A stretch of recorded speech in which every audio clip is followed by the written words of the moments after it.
يا أيها الذين آمنوا لا تبطلوا صدقاتكم بالمن والأذى صدق الله العظيم. Terima kasih saudara pengacara majlis yang saya hormati seluruh.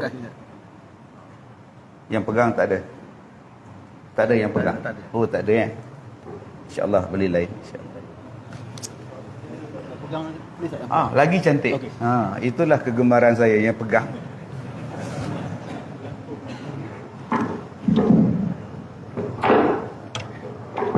Okey, terima kasih tuan. Terima kasih tuan. Terima kasih kepada yang menghantarkan mikrofon. Terima kasih kepada pengurusi dan ahli-ahli jantan kuasa masjid, tuan-tuan imam, pegawai-pegawai masjid, tuan-tuan dan puan-puan, mudah-mudahan dirahmati, diberkati oleh Allah Subhanahu wa taala.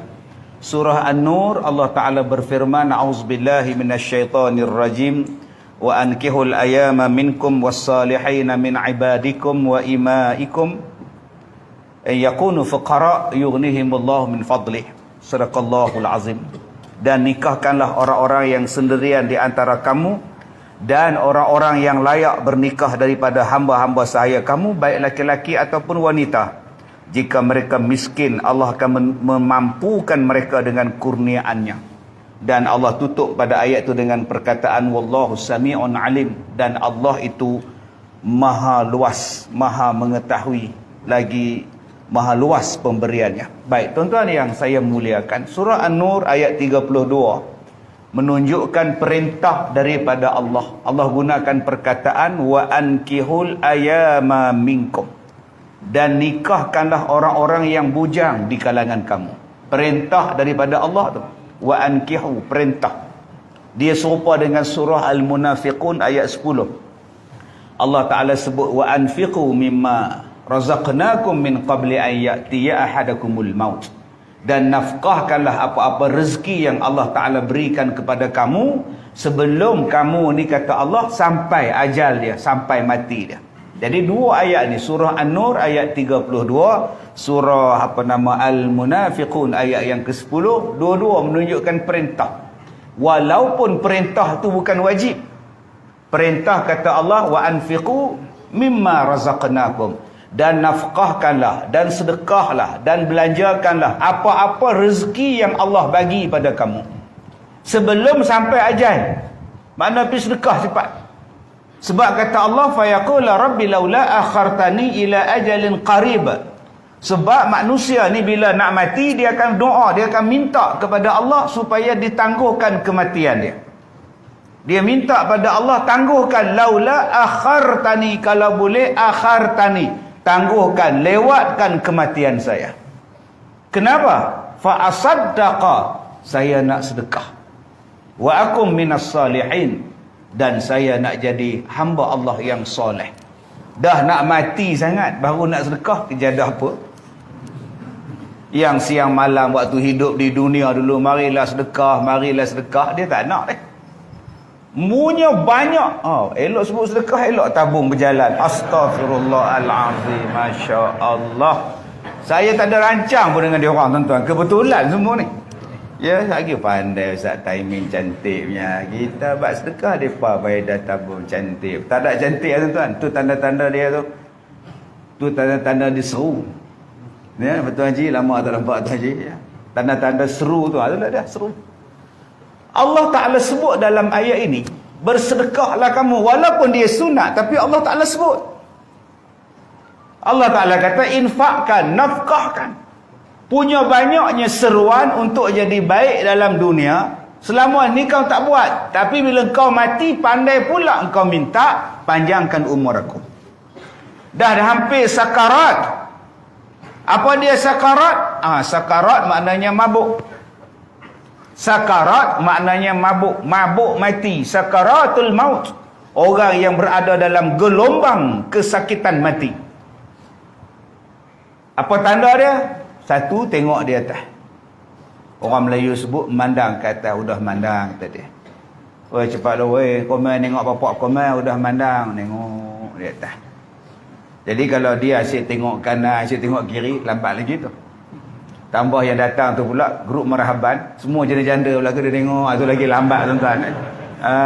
Lambat lagi. Mana satu leha janda mana, itu lambat lagi tuan-tuan.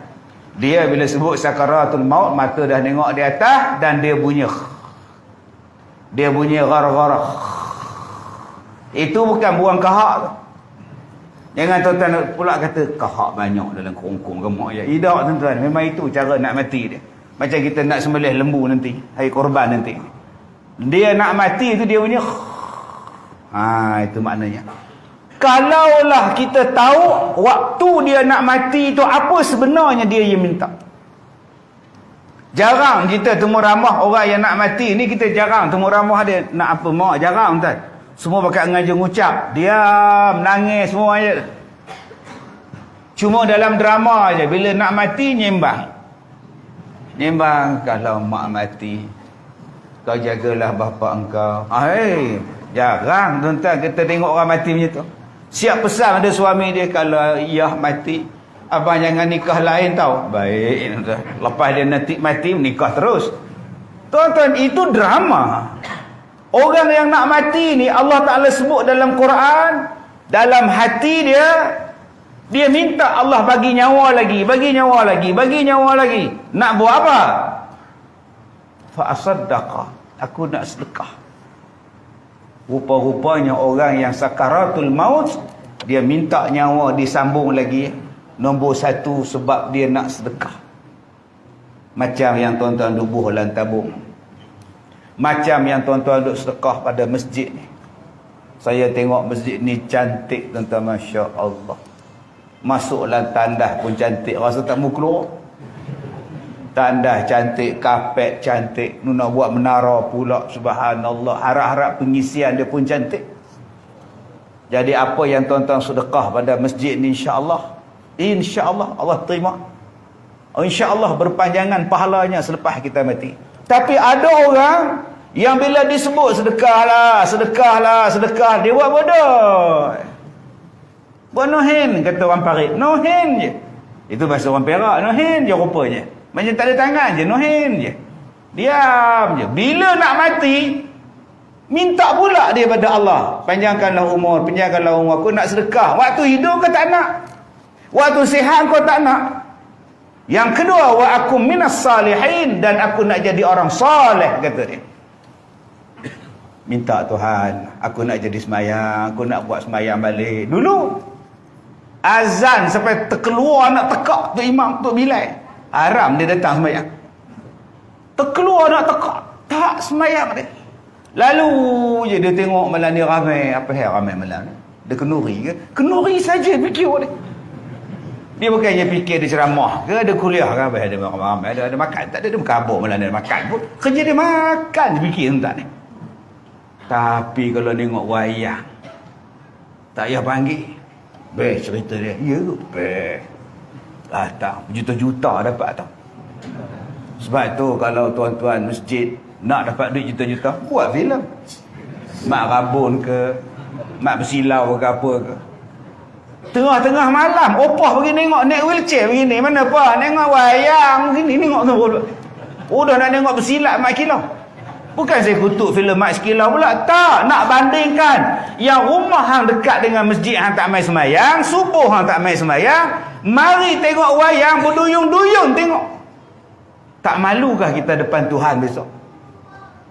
Tak malukah kita tuan-tuan? Apa kita nak cakap depan Tuhan? Tidaknya soleh tengok wayang. Yang solehnya main di masjid ni. Innama ya'muru masajidallah man amana billahi wal yawmil akhir. Orang tak ada keinginan nak tengok masjid. Tak ada keinginan pun nak tahu siapa datang malam ni, siapa tu imam. Tak kenal pun tu imam. Nak buat kenduri tahlil baru bawa nasi ke masjid. Tanya orang masjid mana letak, pandai-pandai kamu lah. Udah letak depan sejadah tu imam. Nak sembahyang isyak, apa yang pula nasi ni weh, kata dia. Atau orang tu cakap tak reti tuan-tuan. Maka kata Allah, bila dia minta dua benda ni, nak sedekah, nak buat amal soleh. Kalau kita orang nak buat baik, kita sokong tak? Tuan Haji, saya nak sedekah ni. Mulai benar lah. Tengah malam datang rumah orang nak ambil duit sedekah. Tapi Allah kata minta maaf lah, walan yuakhirallahu nafsan idza jaa ajaluha. Minta maaf.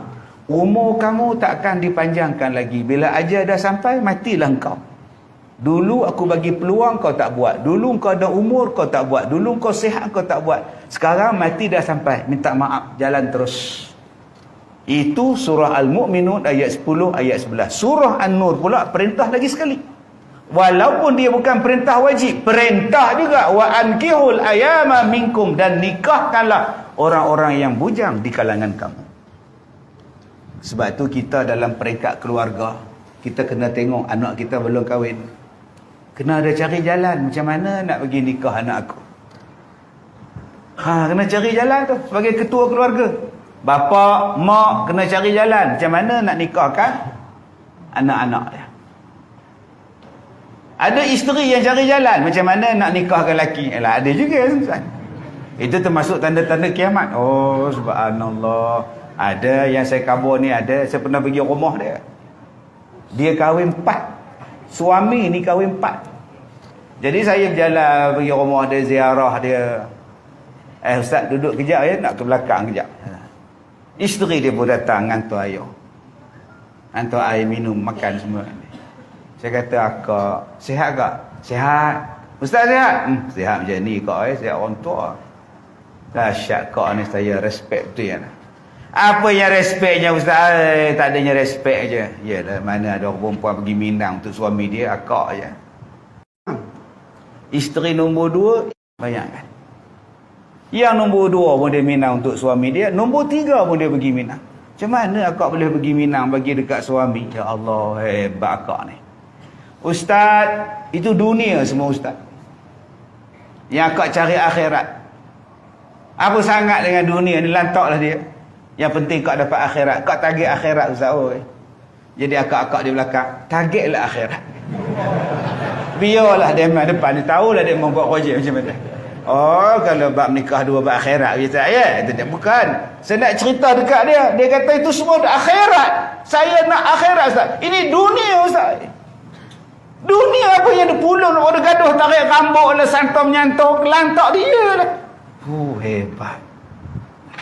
Hebat akak ni. Tak adanya hebat lah dia nak nikah kau lantak dia, tapi dia penuh kotal biar ke dia lah Ustaz. Kita sekarang kalau suami nak menikah lain, serang di pejabat. Mana betina gatal ke mana? Tulis dalam Facebook pula. Tulis dalam Facebook, serang 7E. Kebetulan budak yang nak menikah dengan suami dia tu budak 7E. Kita dah maruah. Maruah tuan. Ini kadang-kadang tuan-tuan bila kita tengok di situ, Allah Ta'ala pesan, kahwinkan orang-orang yang bujang di kalangan kamu. Ketua kampung kena tengok dalam masyarakat dia, berapa ramai lagi anak dara yang bujang, berapa ramai lagi laki-laki yang bujang. Carikan jodoh untuk dia orang.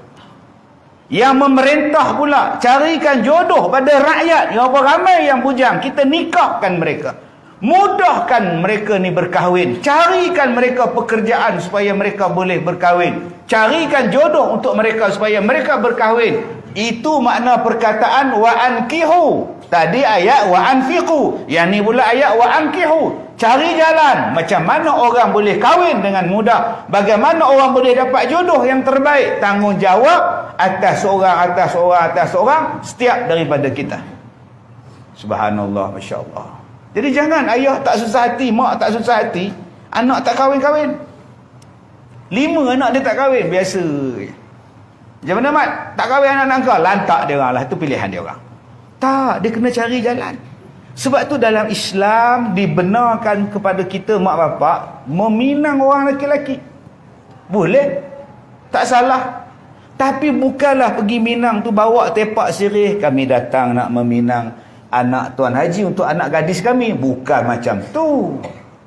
Bukan maknanya perempuan pergi minang lelaki macam tu. Tak. Dia guna orang tengah. Dia guna tu imam masjid misalnya. Mam, cuba tanya anak hanya Haji Dolah tu. Kalau dia nak kahwin, anak saya pun rasa sesuai dengan dia. Cuba nanti aku tanya. Itu sajalah. Tu imam pun jumpa Haji Dolah.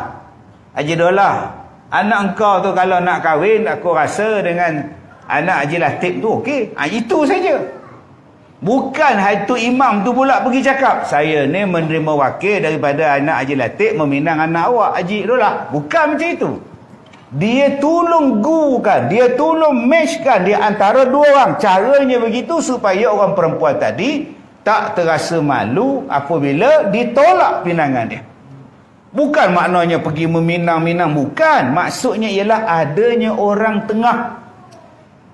Saya alhamdulillah setakat ni saya pun tak tahu dah berapa banyak pasangan yang saya tengahkan. Okey, berapa ramai saya pun tak tahu tuan-tuan. Kerja saya mengkahwinkan orang. Ini yang terbaru nak kahwin ni, suami dia 77, isteri dia bakal dia 72. Allahu Akbar. Orang tanya saya, dah tua-tua nak buat apa tu ustaz kahwin? Saya kata biarkan dia orang kahwin. Tahulah dia orang nak buat apa. Yang kau bising buat apa?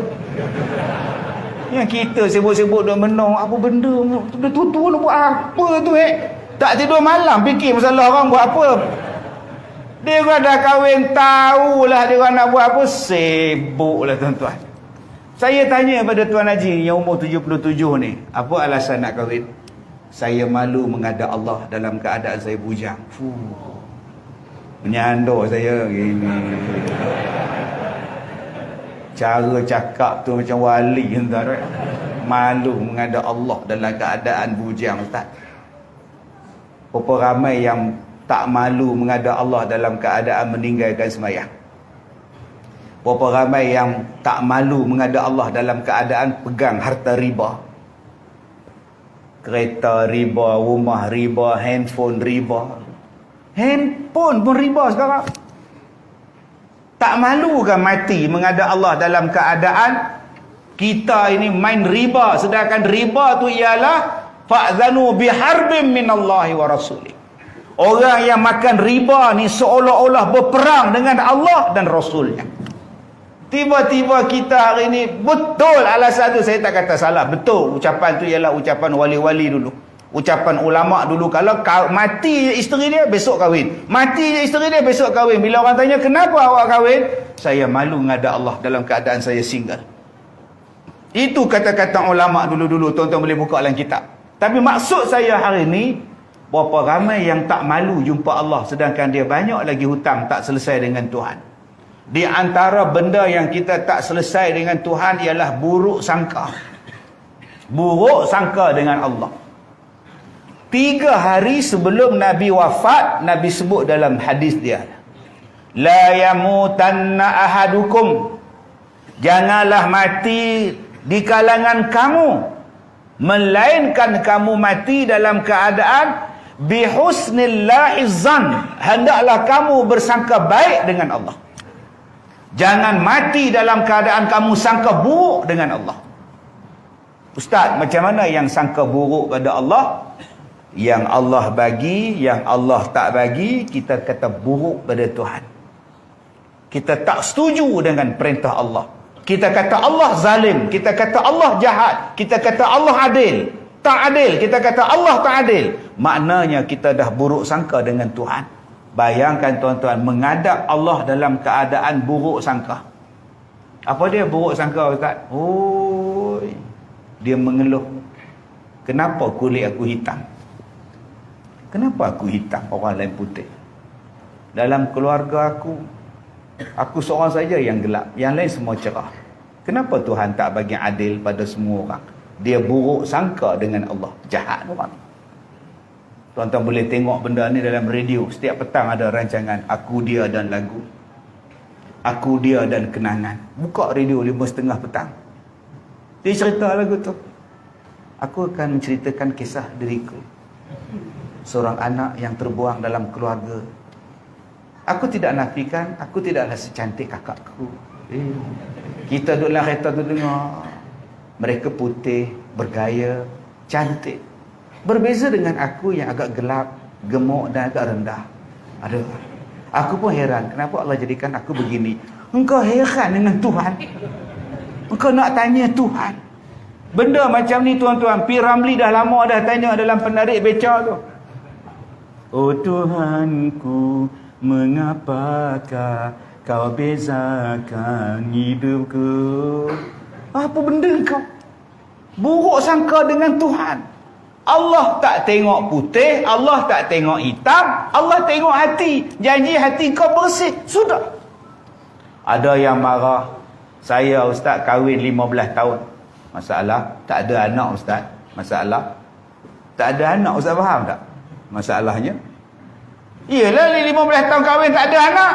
Iyalah, masalahnya apa? Masalah, dah jiran saya tu tak kahwin pun tak tahu beranak. Sudah tuan-tuan. Katanya kau kahwin buat apa kau jadi macam jiran kau? Allah Ta'ala kata kau tak ada anak. Tak ada anak. Allah, itulah yang terbaik untuk awak. Allah Ta'ala bagi awak kulit gelap, itulah yang terbaik untuk awak.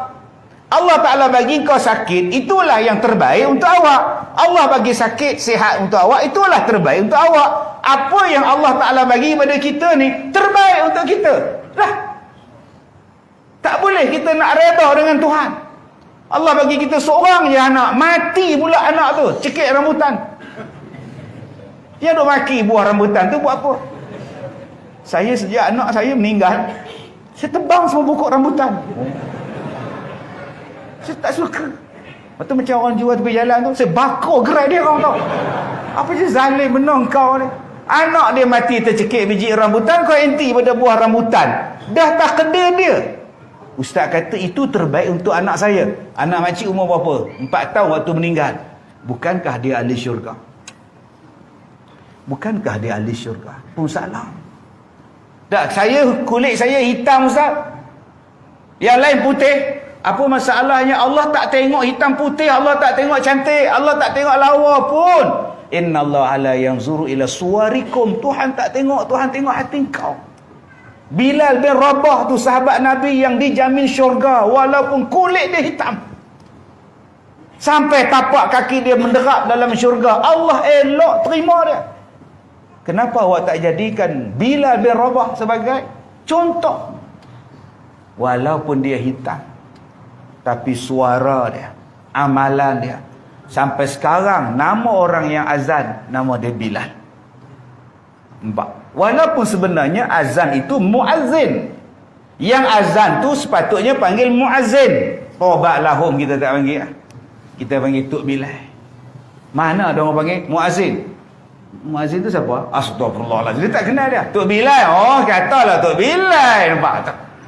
Berkatnya tuan-tuan. Memang suara orang kulit gelap semua sedap-sedap. Ni tengok Michael Jackson, kulit gelap. Tengok zaman orang putih dulu, Nat King Cole, Wrestles in the Sunset. Wow, nama sebut nama pun takut tuan-tuan.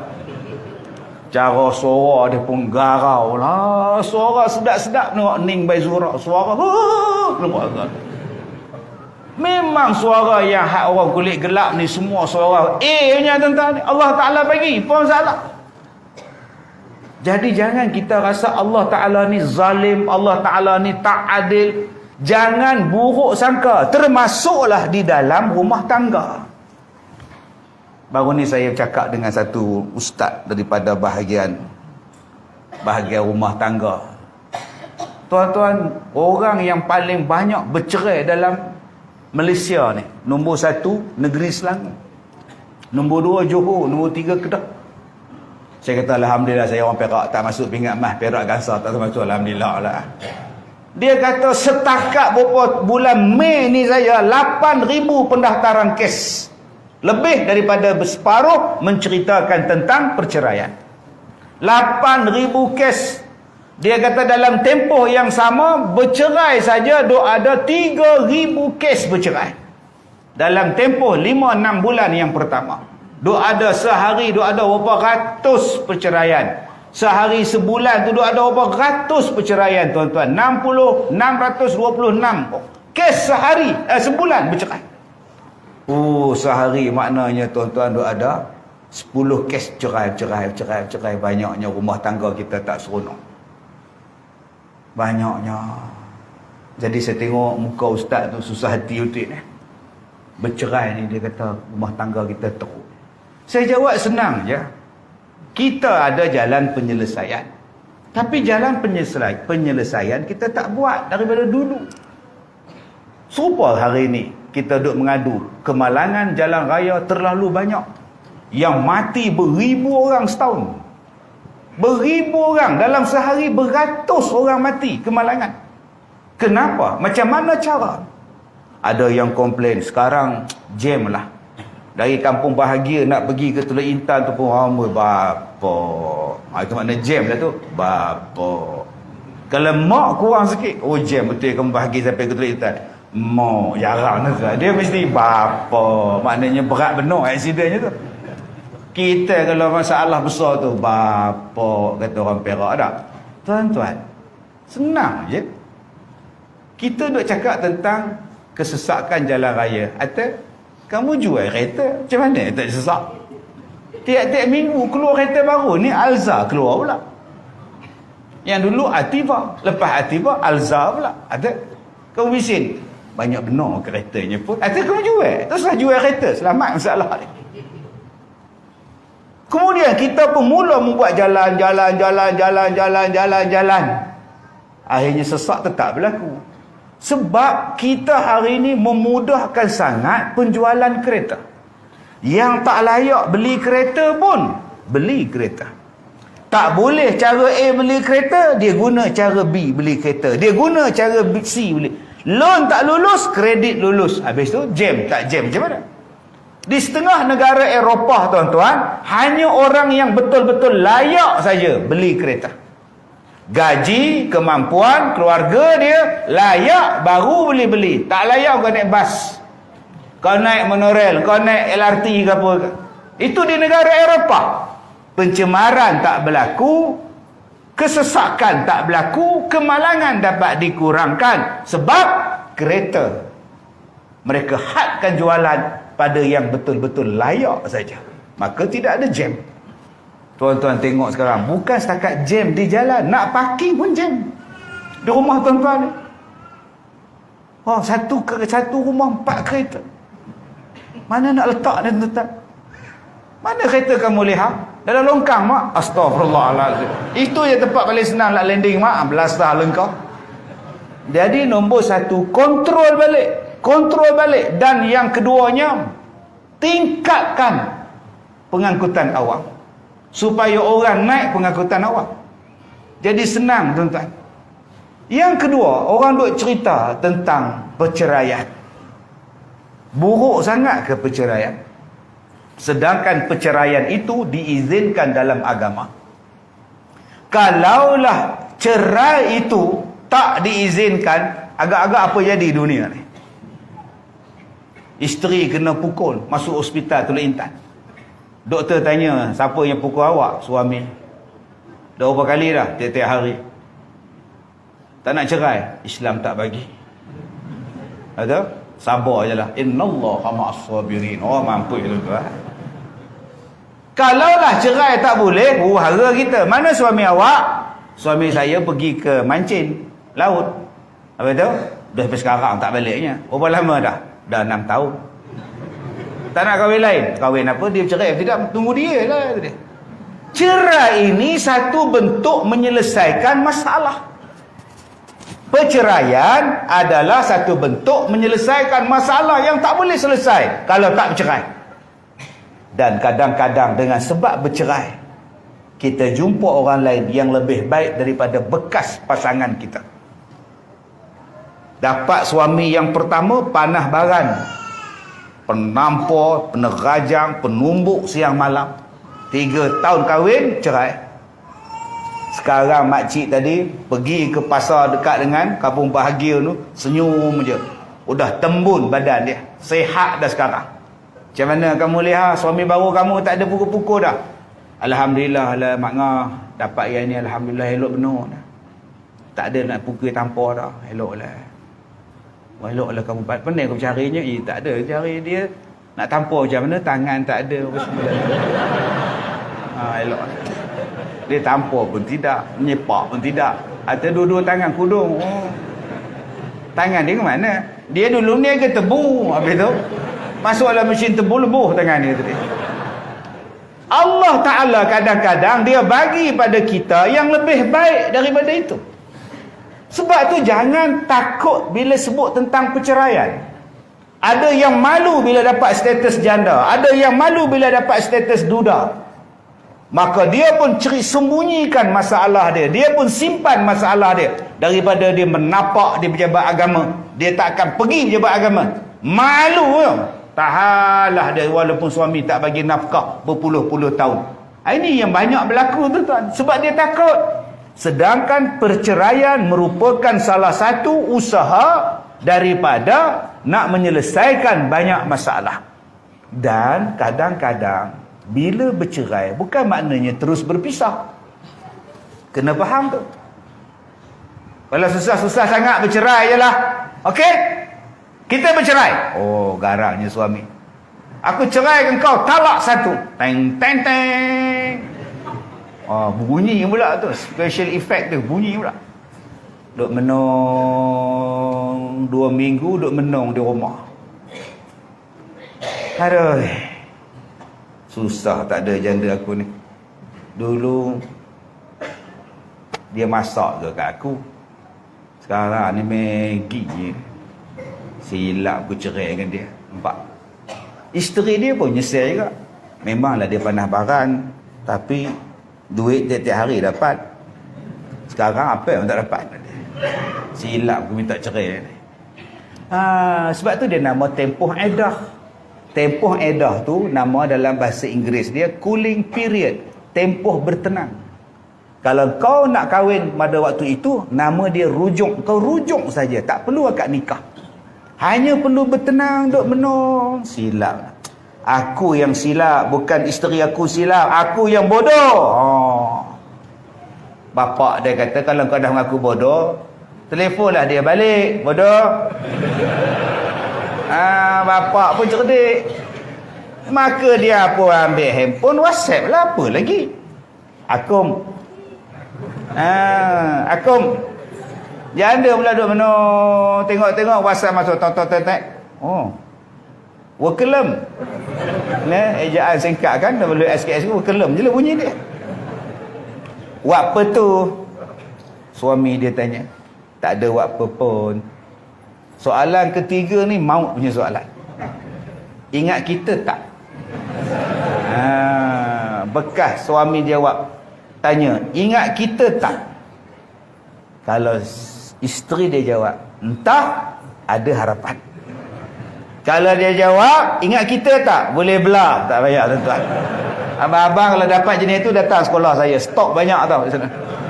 Nikah dengan pelajar saya. Ramai bujang tu. Umur 70, 74. Bujang umur 4. Tuan-tuan yang saya hormati. Yang saya takut bukan bercerai tu. Yang saya takut ramainya orang tidak menjalankan tanggungjawab dengan baik. Itu yang saya takut. Yang ramai lagi yang tak menjalankan tanggungjawab suami isteri yang tak bercerai. Yang tu lagi berlambak tuan-tuan. Yang isteri diam, yang suami diam, yang tu lagi ramai tuan-tuan. Yang ni menakutkan. Sedangkan tujuan kita dijadikan oleh Allah berpasang-pasangan untuk mendapat sakinah, mawaddah, warahmah. Sakinah, mawaddah, warahmah. Allah Ta'ala sebut dalam surah Ar-Rum ayat yang ke-21 kan, wa min ayatihi an khalaqalakum min anfusikum azwaja litaskunu ilaiha. Di antara tanda-tanda kekuasaan Allah ialah dia jadikan kamu ni berpasang-pasangan. Dia jadikan kamu pasangan daripada golongan kamu sendiri supaya kamu merasa tenteram akan dia. Allah Ta'ala sebut tanda-tanda kekuasaan Allah. Pertama ada di mana? Ada pada diri kita. Okey, ada pada diri kita. Saya ni malam besok live di TV1, Forum Perdana Ehwal Islam. Pukul 10 malam. Bukan pukul 9 ke? 9 Salam Baitullah. Forum Perdana pukul 10. Saya duk fikir tau. Bila saya tengok lengan ni, saya terfikir tau. Lengan saya ni. Ramai orang nak tengok lengan saya ni. Saya pergi mana ustaz, tengok tangan sikit, kata ada katak puru. Saya pun duk tengok pun teringat tuan-tuan. Ni tangan saya yang terkini lah. Ni tangan saya yang terkini. Ni dia ni. Nampak tangan saya yang terkini. Petang tadi saya nak datang, tadi nak sembahyang asar saya mandi. Nampak tu, tiba-tiba dia luka, nampak. Ni setengah orang dia tak percaya. Bila saya kata badan saya ni boleh luka secara tiba-tiba. Dia nak berdarah di sini, dia berdarah. Dia nak berdarah sana, dia berdarah. Dia nak, ni yang terbaru ni, luka ni, bubuh-bubuh minyak gamat tadi. Ada 3 garisan ni. Ya, agak-agak saya lukakan sendiri ke apa? Ini pelik. Doktor pun pelik. Kenapa kata dia? Kalau dia pun saya pun juga lah. Dia pula tanya kenapa saya pula tak tahulah doktor saya tahulah. Ada orang kata Ustaz Kazim ni propa. Ni propa apa depan mata tuan-tuan? Ni propa kejadah apa? Tuan-tuan nak ke muka tangan macam ni? Ini akan lama-lama dia akan jadi hitam macam muka saya ni. Nampak dulu muka saya flawless. Sekarang less tak ada apa lah tuan-tuan. Dia jadi hitam macam ni. Tapi bila saya ngenangkan bahawa Allah tak tengok kulit, Allah tengok dalam hati, lega saya tuan-tuan. Ini masalah ni. Okey, biarlah dia nak garis sana ke, dia nak toreh di mana itu dia punya hoja lah. Kita yakin Allah ada. Allah sembuhkan kita.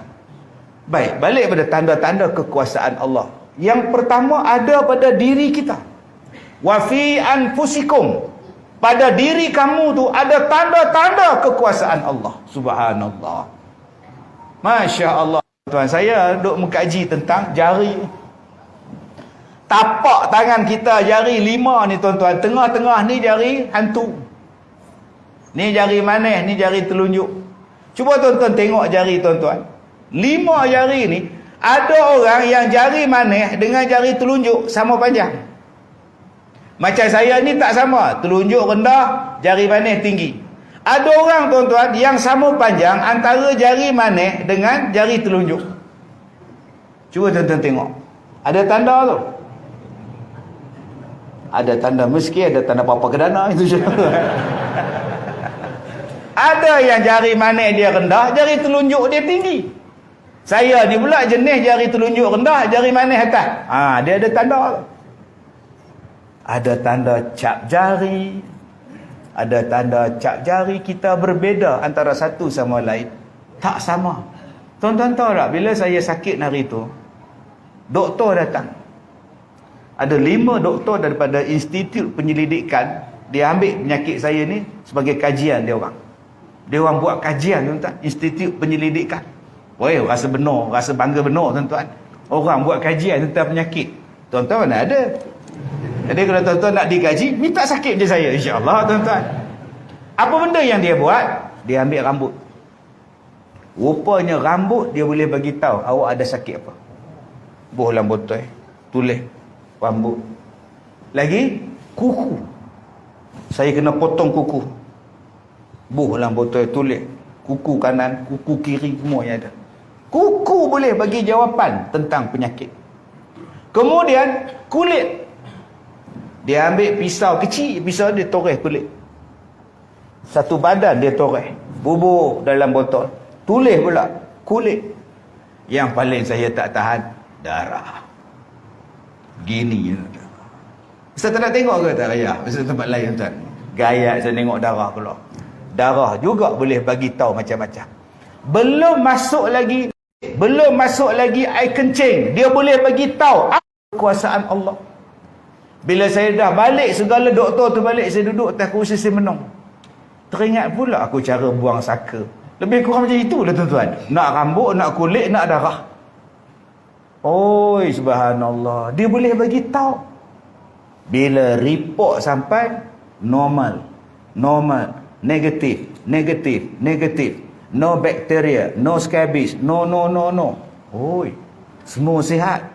Negatif belakang. Mai doktor lain pula daripada satu universiti pula. Dia ambil daging saya pula. Daging boleh bagi jawapan. Ingatkan bila dah mati baru orang ambil daging mayat. Nak tahu punca mati. Hidup dia ambil. Dia cocok bius. Bila cocok bius, rehat 3-4 minit. Dia ambil jarum, dia tekan tempat bius. Sakit. Okey, rehat dulu. Belum jalan. Memang saya duduk sini daripada tadi lagi. Tak, itu bius belum jalan. Ingatkan dia kata. Memang saya duduk atas katil tu punya lama lah. Dia ambil jarum lagi, dia tekan lagi. Sakit? Tak sakit dah. Tak sakit. Okey, kita mulakan lah. Dia pun tekan, tuan-tuan. Dia tekan, ingatkan tekan apa? Rupa dia sedut saya punya kulit. Isi. Allah. Saya kata, aduh, sakit, doktor sakit. Tadi you cakap tak sakit. Tadi tak sakit, sekarang sudah sakit. Jadi holik lah saya. Holik, tuan-tuan ni. Dia kata, tu bius tak jalan lah. Tak apalah, kita teruskan sajalah. Kalau nak cucuk lagi lambat. Kalau bius sekali kedua lambat, terus sekali. Aduh, sakit. Lepas dia tarik, dia jahit pula. Mentah-mentah saya tengok, jahit ngengak, jahit. Daripada situ pun dia boleh bagi tahu apa penyakit awak. Subhanallah, Masya Allah, tuan-tuan. Tanda-tanda kebesaran Allah ada pada rupa kita, wajah kita. Ni yang datang malam ni, tak ada siapa suara dia serupa. Muka punya ramai, suara tak sama. Muka tak sama, suara pun tak serupa. Walaupun ada orang yang boleh tiru suara orang lain, tapi tetap tak sama. Ni sekarang tengah duk heboh bintang P.Ramlee ni. Nah, siapa yang nak masuk bintang P.Ramlee, umur 77 tahun dilahirkan, bukan umur 77. Boleh masuk. Semua pakat taram misai trim ni. Jadi P.Ramlee, rambut kerinting ni. Pak saya nak jadi P.Ramlee. Di waktu malam. Tang situ serupa dah, tengah-tengah lebur. Kita boleh tiru suara orang macam-macam. Ada orang kata Ustaz Kazim boleh tiru suara jemaah Alhamdulillah. Kilauan bintang berkelip-kelip. Hazura. Contoh. Kadang-kadang dia jadi haji bakhil. Menurut urat ini tandanya Cikgu Murni nak kahwin dengan orang kaya. Itu haji bakhil, tuan-tuan.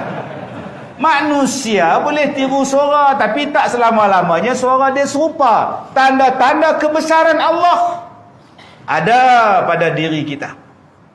Kadang-kadang orang duk petikai, tuan-tuan. Saya macam-macam orang tanya, tapi saya tak boleh layan buang masa, tuan-tuan. Ada yang tanya baru ni dekat saya, betul ke piramid Firaun bina menara 15 km? Tak nak jawab saya. Kamu memberi jawapan pandangan mengikut zaman kamu. Kenapa kita tak fikir yang kita hidup di zaman itu? Apa penyakit kita? Penyakit kita, kita menganggap bahawa kita lah yang paling moden. Itu penyakit kita. Penyakit orang sekarang ialah menganggap zaman ini zaman paling maju. Itu salah. Dalam Al-Quran berkali-kali Allah Ta'ala sebut zaman dulu lagi canggih pada zaman sekarang. Jangan tuan-tuan duk perasan tuan-tuan awak menara masjid tu paling tinggi. Zaman piramid zaman dulu tak ada. Tak ada aku cakap. Jangan cakap macam itu. Allah Ta'ala sebut, tuan-tuan boleh buka dalam Quran. Kemajuan di zaman dulu lebih kuat, lebih canggih daripada kita. Asyadda minhum quwwah. Kalau tuan-tuan bayangkan yang tuan-tuan sekarang ni paling canggih, itu kesilapan kita. Nak tengok dalil canggih tak canggih zaman dulu, sampai sekarang kita tak boleh bagi tahu macam mana piramid boleh angkat batu-batu piramid tu, boleh angkat susun. Sampai sekarang tak boleh bagi tahu. Dan sampai sekarang orang masih berteka-teki batu yang digunakan buat piramid daripada jenis apa? Batu tanah liat ke? Batu diambil daripada sungai tempat lain ke? Dihanyut dalam sungai ke? Siapa yang susun? Sampai sekarang punya canggihnya orang dulu buat bangunan, sampai orang sekarang tak tahu macam mana bangunan tu dibina. Bila dah canggih sangat tak tahu dibina, orang zaman sekarang selesaikan masalah dengan cara yang cukup mudah. Alien yang buat. Kita memang tak tahulah sebab FO datang dan mereka lah yang buat. Asyadda minhum quwwah. Orang zaman dulu sangat kuat dan sangat hebat daripada kamu sekarang ni. Sangat kuat dan sangat hebat. Ada tempat yang Allah simpan lagi. Sebab tu Allah kata, ingat suruh berhenti. Astagfirullahalazim. Tanya apa-apa. Baik tuan-tuan. Tak mana tadi ya? Lupa. Terkejut ke Abang Haji. Baik tuan-tuan, ada benda yang Allah simpan untuk kita cari. Allah kata dalam Quran, fasiru fil ard. Berjalanlah kamu di atas muka bumi. Fanzuru kaifa kana aqibatul mufsidin. Kamu tengok kesan-kesan orang-orang yang melawan Tuhan, yang melakukan kesalahan, kerosakan. Sebab tu Allah simpan lagi. Ada yang Allah ranap. Yang Allah ranap kaum Samud, kaum Ad, kaum Lut, ranap langsung tak nampak. Seolah-olah tak pernah hidup mereka itu. Tapi ada kaum yang Allah simpan mereka. Ada kaum yang Allah simpan cuma mayat, bangunan tidak ada. Ada yang Allah simpan hanya bangunan, mayat tidak ada. Ada yang bangunan ada, mayat pun ada. Yang ni yang Allah Ta'ala simpan. Salah satunya tuan-tuan pergi ke Petra. Pergi ke Petra di Jordan. Macam mana mereka boleh pahat gunung buat istana. Masya Allah, bila kita tengok ni tiang-tiang, tengok tiang tuan-tuan ni teringat kat Petra. Cantiknya mereka ni, siapalah tukang mana yang pergi pahat lawa sangat ni. Itu baru pintu masuk. Masuk dalam dia tuan-tuan, naik atas bukit tu pula, rupa-rupanya dalamnya ada stadium. Dalam tu batu gunung ni jadi stadium. Boleh bayang tak zaman kegemilangan dia macam mana? Tengok belah kiri ni pula, lubang binatang apa pula tu? Rupanya lubang mayat keranda kubur mereka duduk atas gunung. Tengok di tepi jalan ni pula longkang binatang apa pula longkang ni? Longkang ni adalah air yang dibawa naik ke atas. Bayangkan tuan-tuan, mereka duduk atas bukit, air daripada bawah naik di atas. Apa teknologi dia orang? Mengalirkan air naik di atas. Manusia tak boleh fikir. Manusia tak boleh fikir tuan-tuan. Sebab itu, kalau kita dengar cerita orang dulu-dulu buat macam ni, jangan cakap mustahil, mana boleh. Jangan cakap macam itu. Awak kena cakap ilmu mereka belum sampai pada kita. Tunggu satu hari nanti, baru sampai gamak dah. Sebab kita akan mengulangi balik teknologi di zaman dulu. Teknologi itu ada akan zaman dulu. Tuan-tuan fikir sendirilah. Nabi Nuh. Tuan-tuan ni dah pergi umrah. Tuan-tuan dah pergi ke Mesir. Tuan-tuan dah pergi ke Iraq. Tuan-tuan dah pergi ke Jordan, Turki. Sekarang sebut Turki. Ejaan dia Turki. Mana ada kayu-kayan yang boleh buat kapal? Cuba tuan-tuan fikir tak? Allah Ta'ala sebut pada Nabi Nuh, wasna'il fulk bi'ayunina wa wahyina. Wahai Nuh, buatlah kapal dengan pemerhatian daripada kami, wahyu daripada kami. Pergi buat kapal. Soalan dia, kayu yang buat kapal Nabi Nuh, dia ambil dari mana? Nak kata ambil daripada Mekah, Madinah. Kayu apa ada sana? Kurma ya. Kurma tak tahan banjir tuan-tuan. Nak dibuat daripada apa? Kayu tu duduk di mana asal dia? Di mana tempat asal Nabi Nuh alaihi salam? Dan bagaimana kapal Nabi Nuh itu, kepalanya di mana, mudiknya di mana, hulunya di mana? Pergi kepada kapal tu landing atas bukit Judi, wastawat alal Judi. Muncung kapal tu daripada mana? Ke sana kah muncung dia? Ke depan kah dia? Kalau ke depan dia, maknanya dia dari belakang. Belakang tu, kawasan tu dari mana? Banjir yang bawa bahtera Nabi Nuh tu dari mana sebenarnya? Tempat yang penuh dengan pokok kayu, kayu yang tebal-tebal, kayu yang tahan lama. Kajilah balik. Jangan bila kita tak jumpa kajian, kita kata apa ni. Sebab tu dalam kitab-kitab dia membicarakan tentang kaki, tentang batu dan sebagainya. Jalan awak, kilometer zaman dulu tak sama tuan-tuan. Kesilapan kita ialah membayangkan kadar kiraan sekarang dengan kadar sana. Itu silap. Dan kadang-kadang ustaz yang cakap tu pun kadang-kadang dia tersilap. Membayangkan jumlah kilometer sekarang ni dengan jumlah batu zaman dulu. Ini kena luasnya ilmu.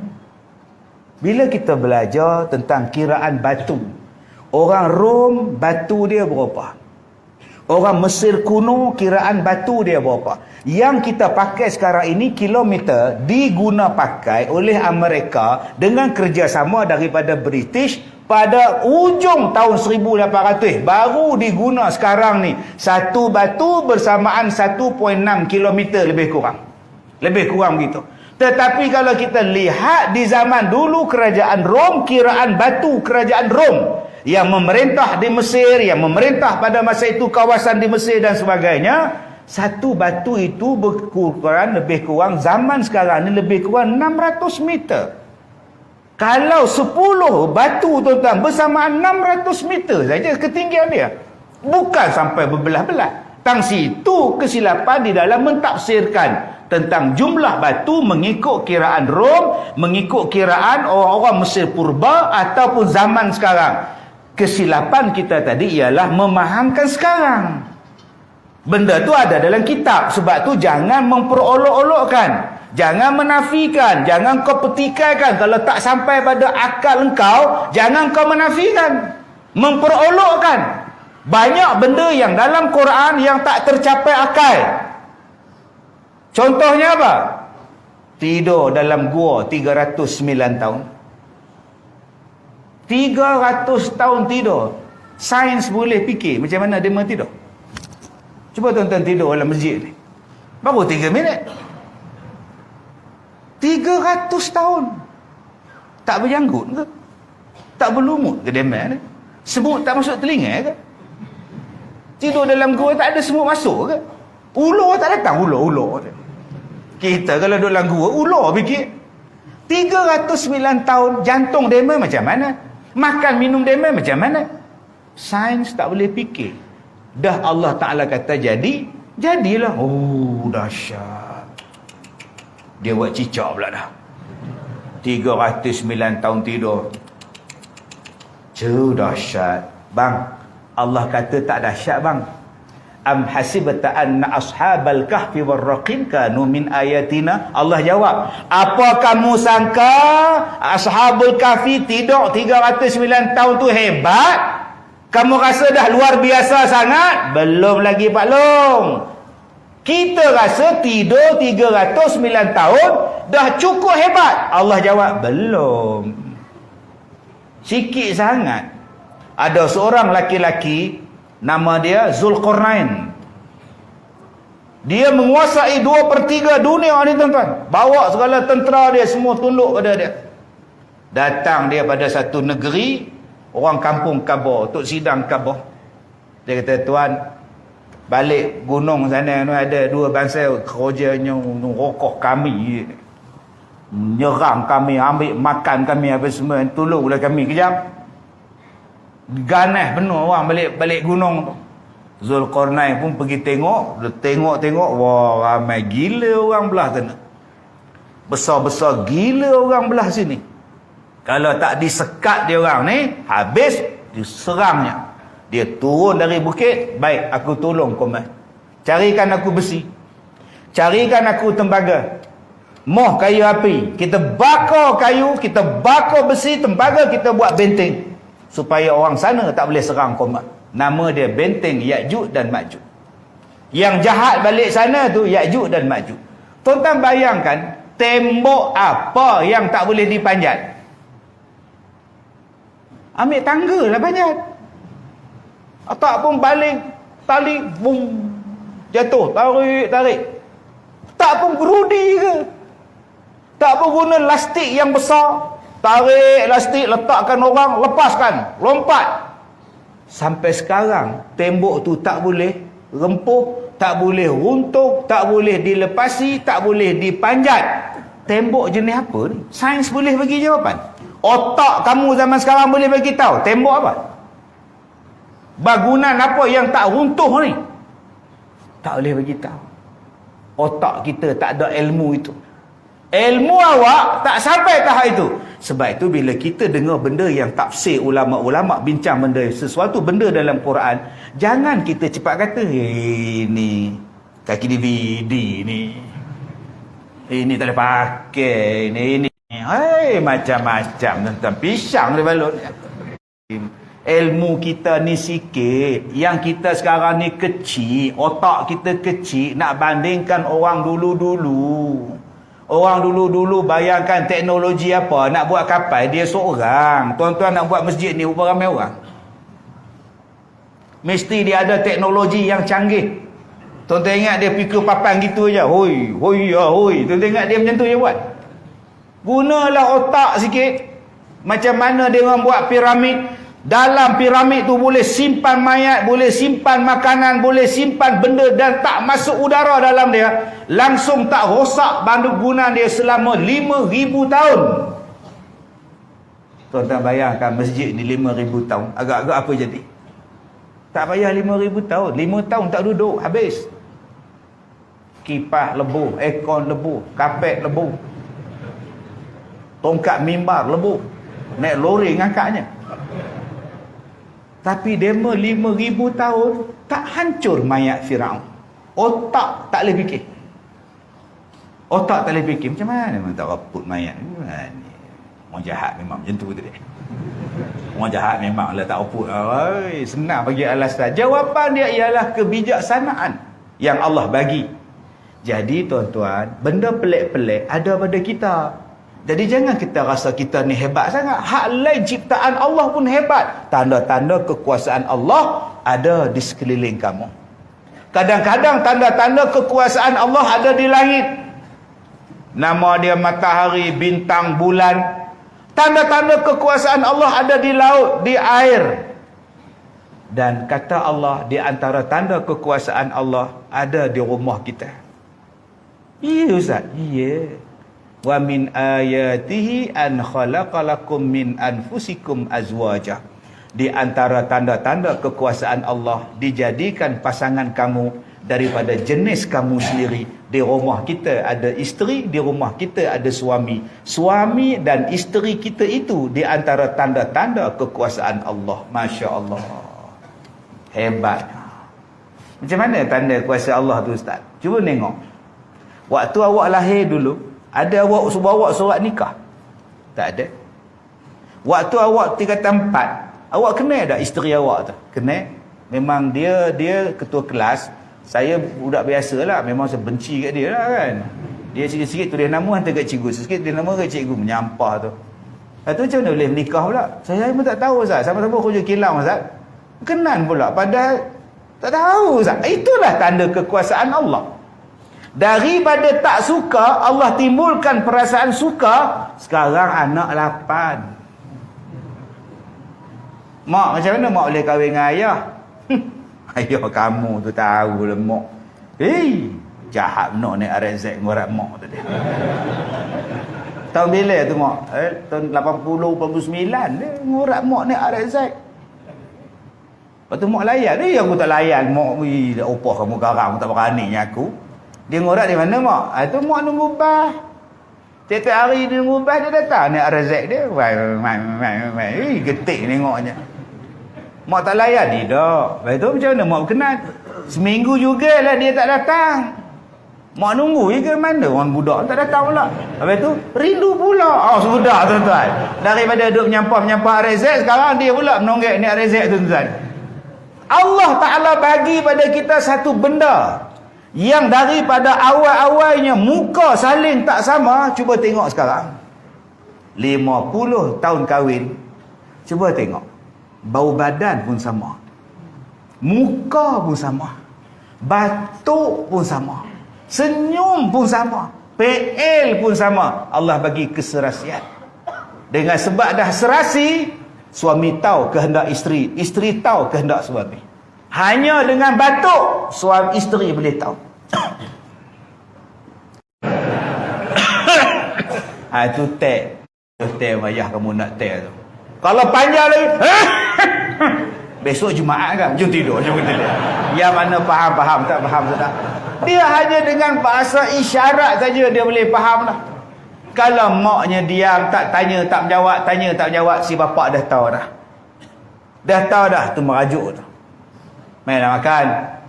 Dah kenyang. Main nak makan. Orang kata kenyang.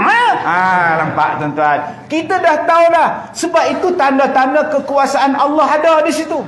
Dia datangkan perasaan kasih. Dia ada lagi nampak tangan saya tuan-tuan. Tak kena penuh tuan-tuan ni. nampak perasaan cinta, nampak perasaan rindu. Sebab itu dia ada perasaan mawaddah warahmah. Sakinah maknanya ketenangan. Allah bagi kita kahwin ni supaya kita rasa tenang. Kita rasa tenang. Abang-abang yang belum tenang, nikah cepat. Okey, nikah cepat. Bujang-bujang ni, nikah cepat. Dan kak-kak pun letaklah hantaran murah sikit. Ini 40,000 letak. Mana nak cari zaman inflasi sekarang ni? Minyak mahal, semua mahal. Hantaran pun mahal. Bagilah. Dah ada orang nak bela anak kita. Ada orang nak bela anak kita. Syukur Alhamdulillah. Yang kita dah dia sanggup nak bela, letak mahal-mahal Ustaz. Ingat sekarang ni senang ke nak cari laki-laki? Yang banyak jantan. Sungguh tuan-tuan, laki-laki kurang. Jantan banyak isak dadah, tak tanggungjawab, panah barat. Yang laki-laki ni macam yang dalam ni. Ni yang datang malam ni semua laki-laki ni, nampak ni. Rajin sembahyang, rajin dengar kuliah, rajin baca Quran. Inilah lelaki. Bagi nafkah. Yang jantan tu banyak. Isak dadah, merompak, menyamun. Takkan orang macam tu nak jadi menantu kita. Tiba-tiba yang datang meminang ni lelaki. Subhanallah. Piramli dah ajar dah benda ni. Betina dan perempuan. Cuma Piramli nak membezakan betina dan perempuan. Dia ambil beras, dia ambil garam, dia ambil gula, dia ambil serbuk sana, dia ambil lengkuas, dia ambil serbuk-serbuk, dia campur bawa lagu ni. Masuk kampung. Siapa yang boleh masak makanan yang dia bawa, dengan makanan tu dia asingkan, itulah perempuan. Subhanallah. Tu cerita Musa menjanggut. Tak ingat Musa menjanggut? Menteri agama tu, jahat tu menteri agama tu. Kan isteri Piramli tanya, Kekanda, tidakkah salah laki-laki masuk dalam rumah isteri orang? Oh, itu salah besar tu, katanya. Habis tu Kanda buat, ini undang-undang Kanda yang bikin. Ianya boleh padam, katanya. Jahat betul pendekar mustar itu. Kejap jadi pendekar, kejap jadi menteri nikah kahwin. Tuan-tuan ingat tak cerita Piramli tu? Bila dia bawa, dia kata, bak makan janganlah disusahkan, saya ada bawa bekalannya. Bila sampai di dapur, mak, orang ni gila gamaknya. Dia bungkus, dia bagi balik kat Piramli. Sayang, rupamu segak tapi otakmu mereng, kata dia. Tengok-tengok bagi dekat Sa'diyah. Sa'diyah boleh buat. Dia asin. Bukan dia asing lah. Kru lah asing kan. Dia buat je entah ni. Bila ayah dia tanya, dari mana kau masakkan makanan ni? Setahu bapak tidak ada makanan di rumah kita. Daripada makanan yang dibawa oleh orang muda inilah. Bangun Piramli. Apa? Teng. Dia teng lagi sekali. Itu zaman Piramli. Dia mengatakan perempuan jenis malah. Perempuan jenis yang rajin. Yang betina jenis malah. Perempuan yang hormat. Yang betina tak hormat orang. Dia membezakan betina dan perempuan. Lebih kurang macam itulah kita jantan dan lelaki. Lelaki yang bertanggungjawab. Lelaki yang ini. Yang jantan tu jantan. Jantan tak guna. Selalu disebut jantan tak guna. Jarang disebut laki-laki tak guna. Jarang. Sebab apa jarang? Sebab panjang. Laki-laki tak jarang. Jantan senang. Jantan lagi senang digunakan. Tuan-tuan, di antara tanda-tanda kekuasaan Allah, Allah bagi benda ni. Nama dia apa? Sakinah, ketenangan. Daripada ketenangan itu dia datang mawaddah. Rasa kasih sayang. Rasa rindu dendam. Tu nama dia mawaddah. Orang mula menikah, cuba tuan-tuan tengok. Ya Allah, pergi ke bilik air berdua, makan berdua, naik kereta berdua. Itu nama dia mawaddah. Pakai helmet pun tak pandai ada isteri, suami pakaikan. Pap sekali. Nak buka pun tak pandai, suami bukakan. Aduh abang, cium tangan lagi nak pergi kerja. Itu baru nikah. Cuba tuan-tuan tengok 10 tahun. Pakailah helmet tu. Abang pakai, mendengar tu siku kamu kan? Siku kan? La ilaha illallah. Dulu kalau nak naik motor, pijak dekat tempat pemijak, nak naik tu pegang bahu suami. Suami tu dia nak naik motor tuan, tekan bahu suami tu. Dah, peluk suami baru jalan. Sekarang tekan pun tidak, peluk tidak, suami je jalan. Isteri tegar, abang. Bila kona ringan pula hari dia kena. Dia tak ada lah tuan. Mawaddah tu kurang. Sebab tu awal-awal nikah ni nama dia apa? Mawaddah. Rindu, kasih, dendam, semuanya ada. Nak balik awal ni dah pukul 9.10 ni, mawaddah ni. Isteri duduk tunggu ni, aku 9.15 dia tak nanti aku belah. Mawaddah nama dia. Selain daripada takut bini. Tuan-tuan gitu tuan. Dia nak balik awal. Dah lama kahwin, dia tukar daripada mawaddah, dia tukar kepada apa? Rahmah. Tuan-tuan boleh buka dalam tafsir Al-Azhar, hamka terang. Allah Ta'ala sebut rahmah, kasihan belah. Kasihan belah. Allah bagi pada kita bila dah kahwin, kesian. Then, isteri kamu dah lama sakit. Dalam 15 tahun. Memang lumpuh lah. Lumpuh. Tak nak kahwin lain dia. Tak nak. Aku kesian kat dia. Dia bagi kahwin tapi aku tak nak. Aku kesian. Akak-akak cuba anak panggil pergi Putrajaya. Mak, jom Putrajaya rumah kami. Kita pun pergi 2 hari. Lepas 3 hari nak balik. Baru 3 hari, mak.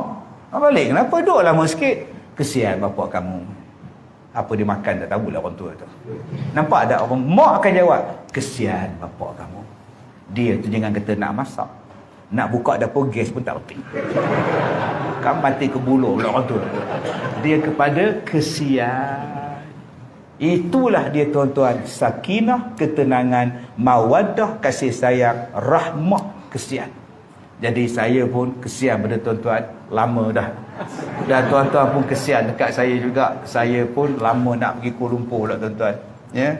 Besok saya kena jumpa doktor, nak tengok kes saya ni tak selesai-selesai lagi. Ini yang terbaru lah. Ni yang terbaru. Pukul 5 tadi, 4.45 tadi waktu saya nak datang tadi. Ya, tiba-tiba jadi ni. Ini bukan tuan-tuan nak kata saya garu ke pitoreh ke, tak ada tuan-tuan. Itulah hidup saya, tapi saya redha. Ini ketentuan Tuhan, rezeki daripada Allah. Mungkin Allah nak bagi benda yang lain yang lebih baik. InsyaAllah kita jumpa malam besok di rumah masing-masing jam 10 malam, Forum Perdana Ehwal Islam. Dan hari Jumaat jam 6.30 pagi kita jumpa lagi di rumah tuan-tuan.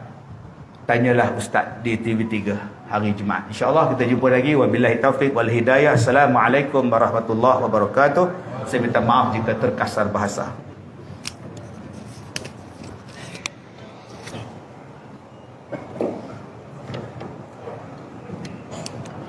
Terima kasih diucapkan kepada Al-Fahid Dato'